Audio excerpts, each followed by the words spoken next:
اچھا جی، ہمارے ایک کنسپٹ ہے، ہم اس طرح سے ایزی لیتے ہیں، اس طرح سے ایزی لیتے ہیں کہ اب 21، 23، 25 یا 29ویں شب کو ہم یہ سمجھتے ہیں ٹھیک ہے تا کراتے ہیں، فوکسڈ ہم ہوتے ہیں 27ویں شب پہ، نزول قرآن کی شب ہے، تو ہم یہ سمجھتے ہیں کہ شب قدر یہی ہے۔ ذرا لوگوں کو یہ بتائیے صاحب کہ یہ 5 راتیں ہیں، یعنی 5 مرتبہ آپ کو جو ہے باقاعدہ قدرت نوک کرتی ہے کہ بمپر پرائز کے لیے قدرت تیار ہے، ہم تیار نہیں ہوتے۔ بسم اللہ الرحمن الرحیم۔ بہت شکریہ جنید بھائی، یہ سوال نہایت اہم ہے اس وجہ سے کہ جس قدر شب قدر کی فضیلت بیان ہوئی ہے، اب اگر اس سے کوئی محروم رہ جاتا ہے تو یہ زندگی کی سب سے بڑی محرومی ہے۔ اللہ اکبر۔ اس بارے میں تو حضور سید عالم صلی اللہ علیہ وسلم کا ارشاد مبارک بھی ہے، من حرمہا فقد حرم الخیر کلہ، جو اس شب قدر کی فضیلتوں اور اس کے ثواب سے محروم رہ گیا تو وہ گویا تمام خیر سے ہی محروم رہ گیا۔ اللہ، اب اگر ہم نے یہ تو ٹھیک ہے کہ ہمارے فقہاء نے، محدثین نے وہ حدیثیں، وہ روایات بھی نقل فرمائیں اور ان سے استنباط بھی کیا، جن سے یہ پتہ چلتا ہے کہ زیادہ تر رجحان علماء و محدثین کا اس پر ہی ہے کہ 27ویں شب ہی شب قدر ہے۔ لیکن جن لوگوں نے ان روایات کو درج کیا اور اپنا رجحان اس طرف بتایا، انہوں نے بھی ساتھ میں یہ بات کبھی نہیں کہہ دی کہ باقی شب جو طاق راتیں ہیں ان میں اس کا کوئی امکان ہی نہیں ہے۔ آپ بڑا خوبصورت لفظ ایک انٹرو میں استعمال کر رہے تھے، ممکنہ شب قدر۔ یہ جو ممکنہ شب قدر، امکان اس کو تو کسی نے بھی رد نہیں کیا، امکان تو بہرحال موجود ہے۔ 27ویں شب پہ ابی بن کعب رضی اللہ تعالیٰ عنہ صحابی رسول ہیں، وہ قسم کھاتے ہیں کہ میں قسم کھا کے کہتا ہوں یہی شب قدر ہے۔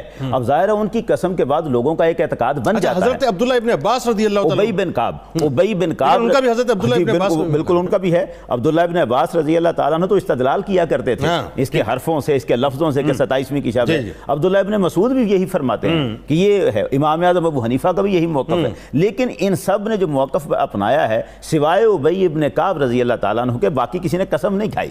ابی ابن کعب رضی اللہ تعالیٰ عنہ اس کی قسم کھاتے ہیں اور وہ بھی اس کے ساتھ ایک علامت بتاتے ہیں، یعنی جہاں وہ بات کرتے ہیں تو وہ کہتے ہیں، پوچھا جاتا ہے ان سے کہ آپ قسم کھا رہے ہیں اس بات پر کہ یہ 27ویں شب ہی شب قدر ہے، یہ بات کوئی علامت ہے جس سے آپ نے پہچانا؟ انہوں نے کہا ہم نے بارہا اس کا تجربہ کیا ہے کہ جب 27ویں کی شب کے بعد سورج نکلتا ہے تو اس کی شعاعیں کم ہوتی ہیں، جو علامت ہمیں سرکار دو عالم نے سمجھائی، ٹھنڈک ہوتی ہے۔ اس کا مطلب یہ ہے کہ وہ اس کی دلیل علامت سے لے رہے ہیں بہرحال۔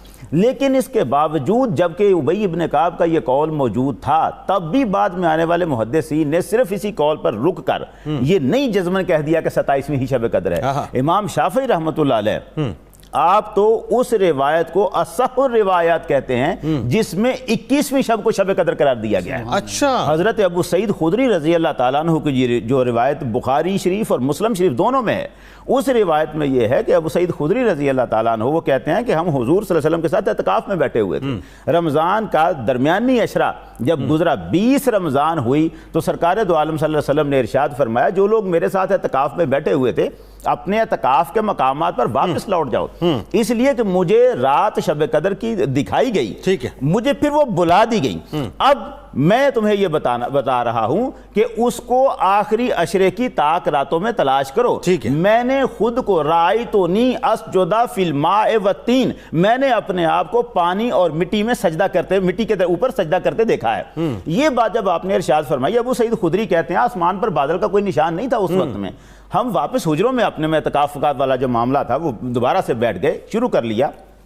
پھر 21ویں رات جب آتی ہے تو بارش ہو جاتی ہے۔ 21ویں رات کی صبح کو بارش کی وجہ سے مسجد نبوی کی چھت ٹپکتی ہے، کیونکہ کھجوروں کی شاخوں سے بنی ہوئی ہے، وہ ٹپکتی ہے۔ ہم صبح دیکھتے ہیں کہ سرکار دو عالم صلی اللہ علیہ وسلم جب سجدہ فرما رہے تھے تو گیلی مٹی پہ سجدہ فرما رہے تھے، اور آپ جب سجدہ فرما کے نماز سے فارغ ہو کے ہماری طرف پلٹے ہیں تو ہم نے آپ کی پیشانی پر پانی اور مٹی کے آثار دیکھے ہیں۔ اب وہ جو فرمان کل آپ نے ارشاد فرمایا تھا وہ اب سب کی آنکھوں کے سامنے تھا۔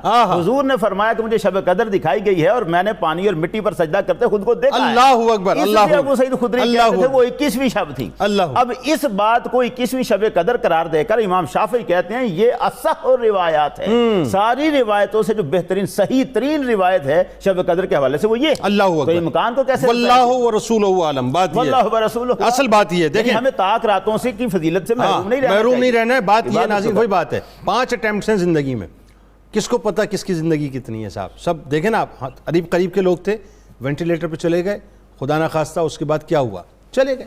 تو کسی کو نہیں پتہ، لیکن یہ 5 اٹیمپٹ زندگی میں ابھی ہیں، ان 5 اٹیمپٹس کو ناظرین اٹیمپٹ کرنا ہے۔ ہمارے ساتھ رہیں کیونکہ لوٹ کے آپ کو بتائیں گے کہ سرکار علیہ السلام کے معمولات یہ تاکراتوں میں کیا ہوتے تھے اور ہمیں ایک مسلمان کو آج کیا کرنا چاہیے۔ جا کے لوٹ کے آتے ہیں۔ دور ہے فاطمہ صاحبہ کراچی سے ہمارے ساتھ ہیں۔ السلام علیکم۔ وعلیکم السلام۔ جی کیسے ہیں بھائی؟ اللہ کا شکر بہن، آپ ٹھیک ہیں؟ الحمدللہ رب العالمین۔ آپ سنائیں، اور سنائیں کیسے ہیں سب؟ میں بالکل سناؤں گا، اگر وقت ہوتا تو اس وقت آپ سنائیے، پوچھنا کیا چاہتی ہیں؟ جی میرا یہ سوال ہے کہ جب ہم محمد صلی اللہ علیہ وسلم پہ درود پڑھتے ہیں تو وہ کس طرح درود ابراہیم پڑھتے ہیں، کہ کون سا وہ درود پڑھتے ہیں، تو پھر کس طرح وہ بھیجے جاتے ہیں اور کس طریقے سے ہم دعا مانگے؟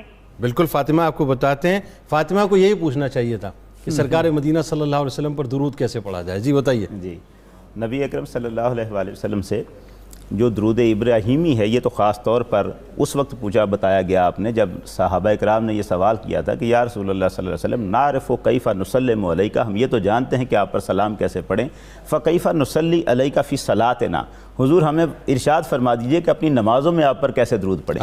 تو جواب میں سرکار دو عالم صلی اللہ علیہ وسلم نے ارشاد فرمایا یوں کہو اللہم صلی علی محمد وعلی آل محمد کما صلیت علی ابراہیم وعلی آل ابراہیم، یہ سارا درود ابراہیم۔ لیکن اس میں تخصیص یہ نہیں تھی کہ باقی کسی وقت میں کوئی اور درود کے سیغے نہیں پڑھے جا سکتے۔ امام سخاوی رحمۃ اللہ علیہ نے القول البدیع جو کتاب درود کے موضوع پر لکھی ہے، اس میں حضرت علی رضی اللہ تعالیٰ عنہ کی روایت سے جو فرمایا کہ حضور سید عالم صلی اللہ علیہ وسلم نے یہ درود سکھایا اللہم صلی علی محمد نبی الامی علیہ السلام۔ اب اس کے سیغے ظاہر درود ابراہیمی سے مختلف ہیں۔ عبداللہ ابن مسعود رضی اللہ تعالیٰ عنہ وہ فرماتے ہیں کہ جب تم حضور پر درود پڑھتے ہو احسن الصلاۃ، تو اپنے درود کو نہایت احسن طریقے سے پڑھا کرو کیونکہ تمہارا درود حضور سید عالم کی بارگاہ میں پیش ہوتا ہے۔ یوں کہا کرو اللہم اجعل صلاتک و برکاتک علی سید المرسلین، اب پورا آگے درود وہ پڑھتے ہیں۔ تو درود پاک کے مختلف سیغے جس میں مختلف انداز سے صلاۃ ہو سلام ہو وہ شامل ہونا چاہیے، وہ درود کے مختلف کوئی بھی سیغہ اختیار کیا جا سکتا ہے۔ ان کو الفاظوں سے غرض نہیں ہے، الفاظوں سے غرض نہیں ہے، نیت سے غرض ہے۔ یہاں سے کنیز صاحبہ ہمارے ساتھ ہیں۔ السلام علیکم۔ السلام علیکم۔ وعلیکم السلام۔ جی آپ کی پوری ٹیم 92 کو بہت بہت مبارک ہو، آپ کی صحیح کو اللہ کریم قبول فرمائے۔